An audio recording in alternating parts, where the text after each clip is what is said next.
Hello everyone and welcome back. Today's episode is gonna be a little bit different. Why? First of all, I would like to say very happy that we inspired so many of you to follow our boat steps and to decide to do the similar trip as us. We received many questions regarding the things needed for the French canals. So yeah, we decided to do the episodes about it to explain a little bit more to you, so you know what to expect and what to have. Yeah, so basically this episode is just going to be about the paperwork and the qualifications and documents that we needed to get our VNF to travel the French canals. Exactly. Yeah. So the first one is obviously the boat registry certificate, which we got back in England from the ship's registrar, and insurance. You need insurance, Yeah. obviously. And the other one was a proof of ownership or bill of sale. And the other one was 70, which... Okay, yeah, so this is the course you have to do online for the French canals. So basically, so you know how to navigate them. It's a very easy course and test. Actually, it costs about £30 and you do it online. You get some questions you have to answer. I think you have a 3 attempts to do it, and then you just print out the certificate and you got it. Yeah, the good thing is it's an online course and test, so you don't have to go anywhere. No, you can do it indoors and you can keep your notes, next to you when you do the test. So which I did. That really helps. Exactly. Yeah. Another one which apparently it's required is ICC, so International Certificate of Competence, Yes. which we don't have. Okay, And so we've never been asked for it. We've never been asked for it. So we actually never ever been asked for any of this paperwork. Okay. The only thing is you might be asked, it's when you buy your vignette for the French canals. Okay. Yes, mate. So that's the vignette. I'll show you in a moment more details. So the vignette you can buy from the VNF website. Yeah, we tried to buy it in Calais. We went to the office. We walked to the office in Calais to try and buy it, but the office was closed.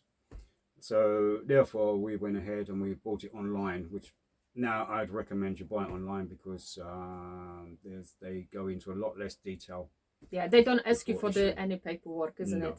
No. If you go to the office, apparently they do ask for the paperwork. So if you don't have 70 or ICC, they could cause trouble. But we don't know. We just done it online. No, we done it online, and they printed it off in the marina at Calais for us. Exactly. So you just a small square thing, which we comes out like this, which we folded in a small piece like this because you have to display it on the starboard side of your boat. So basically, when you come into the locks, the lock keepers are able to see the number.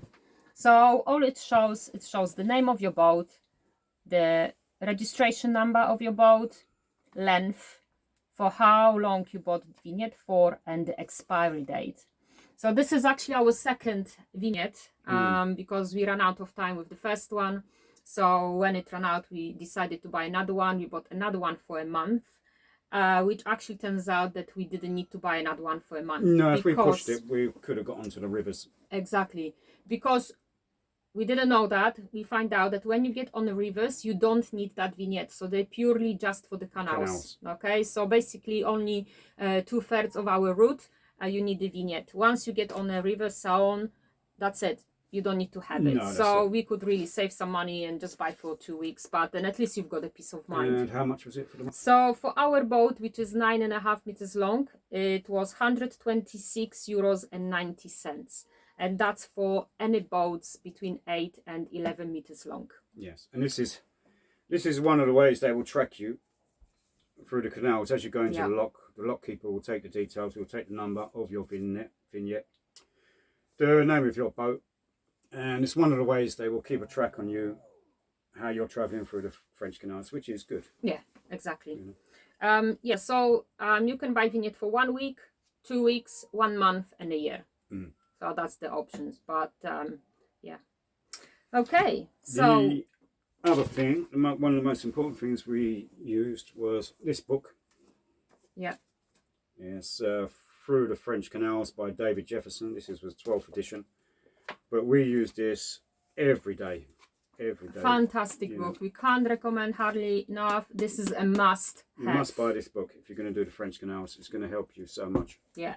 Just to quickly show you why this book is so good, because it covers all the routes through the French Canals. Okay, so if you decide to start in Le Havre or you decide to start in Calais, as we did, you know, you've got the options there. It actually shows you the length of your route, how many locks, how many tunnels, the depth of the canals as well, and then all the major stops. So this is like a main route, and then you go inside and you've got much more details. It shows you also where you've got the stops, yeah, the marinas, potential, the fueling stations, shops, a little bit information about the towns, and also distances. So really book. Yes, we use it every single day, as you can probably see by the state of it. Multiple cups of tea and coffee landed on it, especially while in a locks. So when it was getting heated in a locks, that's where we. Yeah. Also, you can keep it. It's got the VHF numbers as well for each lock. Exactly. Which is really handy. You can look in there if you encounter any problems. You look in there, find your VHF number. You can call them up on the radio. Yeah, and you can also mark your progress for later reference. Exactly. For you to look back on. So. Yeah, really good book to have, and actually we're gonna keep it as our souvenir as well, because it's nice to even go back and look through the places where we stopped. So definitely. And the only other thing we use every day was Google Maps. Oh yes. Google Maps, you can track your progress live, and you can judge how far you're going to move on to throughout that day, whether it's going to be dark in a couple of hours, and you can start looking for a stop. And you can find a lot of it on Google Maps nowadays, So that was the only thing we used every day, Google Maps and through the French Canals. Exactly. We also have a map of the inland waterways of France. Okay. And to be honest, we didn't use that much. It's nice to see overall the view of the canals and how far you are. But to be honest, I mainly used it in episodes to show you the route and our progress. Yeah, and we just made it for a reference of our progress as well. Exactly. Good. It shows you how far you've got to go. So yeah, Okay. definitely handy. And the other one is get a good mobile plan from England for your phones. Oh yes. We are using ID Mobile. We've had no problems with ID Mobile. We're still using ID Mobile at the moment. Yes. The data allowance is fantastic. They're very generous with the roaming. Yes. We have no extra costs at the moment, and we're using it all the time. We're using OAU for social media, for uploading videos, for maps. For watching YouTube, Netflix. Yeah, exactly. So that's really good. Make sure. Why? Because you not only need it for the Google Maps, but also you need it for the many phone calls you have to make to the French Canals authorities and talking to them about the locks when they're not working and when you're stuck. So definitely make sure you've got a good network and good provider. Yes, and talking about contacting people, we are going to put up a few phrases in French that we use quite a lot when we're in, when we needed help, or when we needed to call somebody, or when we was approaching a lock. I just wrote down on a post-it note what I was going to say. I put it by the radio, and you just read off of that, and they'll answer you. Then let them know you're approaching, and that solves a lot of problems. Oh yes, and even if you don't speak French, please make an effort. Even if you say it in a broken French, it's very nicely welcomed, and shows your effort. And very often they'll just reply in English, but it's nice to hear you trying. They actually treat you differently, isn't it, when you try to speak in French? Especially in the northern and central parts of France, we found we need to speak French more. Yes. The further south we got, the more we used English. But in the north and the central part of France, there's a few phrases that are going to help you out a lot. Definitely. Another thing is the spending on the, and I'll let you talk about that because this was your Revolut. So yes, the situation paying for various things here. So we're using Revolut. I mentioned Revolut because I am very happy with it, and it's an app where you can have multiple currencies on and only one card. So I'm not sure if you guys heard about it. It's similar to bank. I think it's actually gonna happen. Yeah, I think they're becoming a bank at the moment soon. But... yeah, but it's so easy. So we're using it pretty much for everything, for shopping, for getting diesel, because lots of stations, there are petrol stations, they are shut. Yeah. So you have to pay by cards, and Revolut doesn't charge you any transaction fees, or they don't charge you for exchanging money. You know, having the card, it's free as well. You don't have to pay any monthly costs, and yeah, that's really kept our costs. Yeah, it's to basically minimum. You top it up from your bank account, and then you exchange your pounds for euros, and there's no any fee. currency you want. Yeah, no fee during the week. Exactly. So you know, it's save you a lot of money. Exactly, and you know, and it's very reliable. We had a friend here who needed to pay for diesel and other stuff, and his card stopped working. He couldn't even take the money from cash machine because something happened with his bank. Apparently there was a crash, small crash with the other banks as well, Italy. But our card still worked. Yeah, the Revolut still works. Yeah, and so far, touch wood. Yeah, it's never been refused anywhere. Yeah, so it's really good. Yeah. You want to show the card maybe? There you go, there's the Revolut card. That's what it looks like. So one card for all currency. It's brilliant. Yeah. So we're actually gonna leave the link in our description to the Revolut. If you are thinking about getting Revolut, please go through that link, because they do like a referral scheme. So if you go through our link, it's gonna give us some extra points or a few quid, which will definitely help us out with our journey. So if you don't mind, that would be great. Yes, please use the link, and you can, whatever currency you load it up on, US dollars, pound sterling, when you exchange it, there's no fees. So yeah, it's a no-brainer. Handy thing, definitely. Yeah, definitely.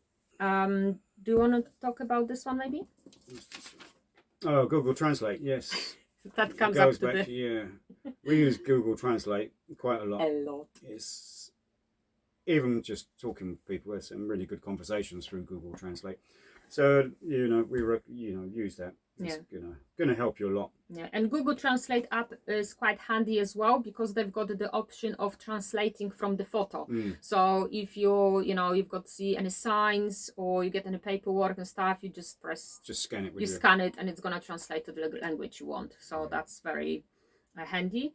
Another website we used not very often, but now and then, it's French Waterways website. Okay, so check that one out as well. You might find some interesting and extra info. Updates. They give you updates on, because we had a problem when we first started with a bridge being closed. Oh yes, you know, we did. But yeah, that will help. I think that's we covered everything. I think about the documents and I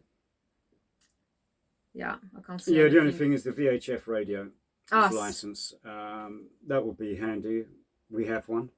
But again, we've never asked to produce it, but it's good to do the course, because it's good to know how to use a radio. So, but as we say, we've never been asked for it. So exactly. So so you've got pretty much most of the paperwork. Never been asked for any of it, but only when we've been going into marinas, they will ask you for your boat's registration and your insurance. Yeah. You know. Yeah. And that's it. And that's it, basically. So brilliant. So yes, if we forgot about anything regarding the paperwork, please leave your questions in the comments under this video, and we will try to cover up in the next part of if you've relating got any episode. Or any questions you'd like to ask us, leave them in the comments and we'll try to answer them. Yes, and in the next part, second part of the video, we're gonna cover the things you need for the French canals, like physically. Ropes, stakes, mooring lines, things like that. Okay, which we found very handy. So okay, thanks so much for watching. If you found this episode interesting or helpful in any way, please don't forget to subscribe, like, comment, share this episode. We'll really appreciate it. Yeah, it really helps. So thank you very much. Take care, guys. Bye bye. Bye bye.